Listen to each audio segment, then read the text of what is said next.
Assalomu alaykum hamma. Demak, bugun torrent nimaligini ko'rib chiqamiz. Torrent bu har xil pulli, ya'ni premium narsalarni o'g'irlangan versiyasi hisoblanadi. Demak, uni o'rnatish zararli emas, lekin ba'zan zararli bo'lishi mumkin. Chunki endi ichida virus kelib qolishi mumkin. Shuning uchun hammaga ham maslahat beravermayman. Lekin menda shu vaqtgacha bo'lmagan. Brauzer orqali mana shu saytga kira olasiz. Birinchi chiqqan saytga o'tamiz, download tugmachasi bilan. Bu yerda Windows uchun, Mac uchun va Linux uchun mo'ljallangan har biriga alohida bor. Bizga Windows kerak, men Windows ishlataman. O'zini saytga o'tib olganimizdan keyin mana shu download latest versiyonni tanlaymiz. Demak, oxirgi versiyasini yuklash. 3 sekunddan keyin mana ko'rsatib qo'yibdi, yuklash boshlanadi. Demak, buni yuklab olganimizdan keyin qanaqa o'yinlar yuklashni hammasini ko'rsatib o'taman. Demak, o'zi mana yuklab bo'ldi. Pastdagilar kerak emas, shuning uchun o'chirib tashlaymiz. O'zim ham kerak emas. Endi buni faylni ochib olishimiz kerak. Qanaqa o'rnatishni ko'rsatib ketaman birdan. Downloadga o'tib, o'sha yuklagan faylimizni ochib olamiz. Ustidan 2 marta bosib, o'ng tugmachasi bilan, chap tugmachasi bilan adashman. Sichqonchani, yuklab olganimizdan keyin ochib olamiz. Ingliz tili menga qulay, ingliz tilini tanladim. Bu yerdan shortcut, ya'ni ikonga chiqarib ketishimiz kerak, desktopga osonroq topishimiz uchun installni bosib olamiz. Demak, ichida fayllarni o'rnatib oladi.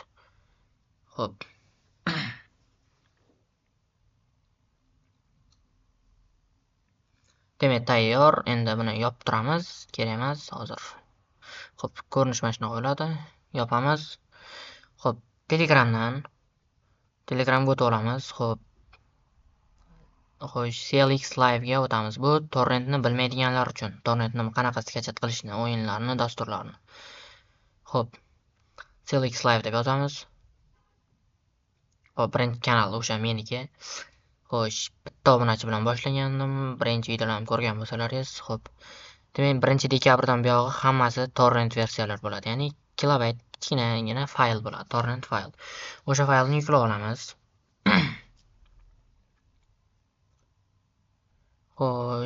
Nima qotdi? Videomiz sifat sal pastroq, to'g'ri, buni to'g'rilaymiz. Demak, yuklab olganimizdan keyin o'zi kamgina yopamiz mana. Demak, bu programmamiz, boya o'rnatgan programmamizni ochamiz. Shunchaki boyagi faylni ichiga tashlab qo'ysak bo'ldi. Plusni bosamiz. Desktopda turgan boyagi torrent faylni ochib olamiz. Ya'ni ichiga tashlaymiz. Xohlasak drop qilib tashlasak ham bo'ladi. Ya'ni shuni sichqoncha bilan olib kelib ilovaga tashlasak bo'ladi. Bizga qayerga faylni yuklab olsin deydi. Bu yerda har doim qoladi, shuning uchun C diskning o'ziga games degan papka ochib qo'yishni maslahat beraman sizlarga. Nima uchun ochilishi kerak? Chunki deganda, desktopda tursa, har doim kompyuter RAM bo'lgan payt sekin ishlaydi. Shuning uchun sekin bo'lmasligi uchun o'zimizga, demak, tanlab olganimizdan keyin faylni, demak, OKni bosamiz. Mana shu fayl, hamma narsa joyida, tegmaymiz boshqasiga. OK bo'ldi. Demak, hamma o'yinda fayllarni o'zi avtomatik yuklab oladi. Demak, biz bo'lib yuklab olishimiz shart emas. Lekin ogohlantirish, yana aytmadi demangizlar, bunda virus ham bo'lishi mumkin. Men javob bermayman, nimadir bo'lsa. O'zim shundan o'rnataman, lekin haligacha virus tushmagan. Gapni ko'paytirmaymiz, mana yuklab oldi. Yuklab olgandan keyin bu yerdan yo'qoladi yana. Mana download degan, complete degan papkaga tushadi, ya'ni o'zini bo'limchasiga. Mana turibdi, 100% bo'lib turibdi. Demak, boyagi ko'rsatgan faylimizni, ya'ni papkamizni ochib olishimiz kerak. Demak, yopamiz buni, kerak emas endi bizga. O'sha boyagi papkamiz sal qotyapti, aytganimdek video sifati yaxshi emas. almashtirishim kerak screen recorderda. Xo'p, mana Beaming Drive deb turibdi, by igruxa. Xo'p, setupni 2 marta bosamiz. Yes yoki no deb so'raydi o'zi. Danet deb o'shan yesni bosamiz. Xo'sh, o'zimizga kerakli bo'lgan sozlamalarni ko'ramiz. English, okay.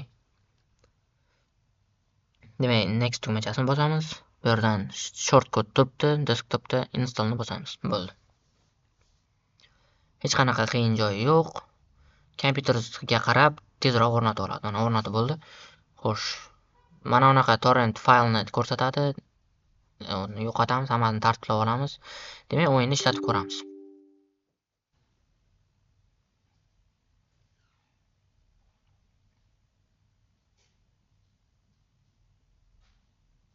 Mana ochib oldi. Endi o'zimiz bemalol o'ynamoqchi.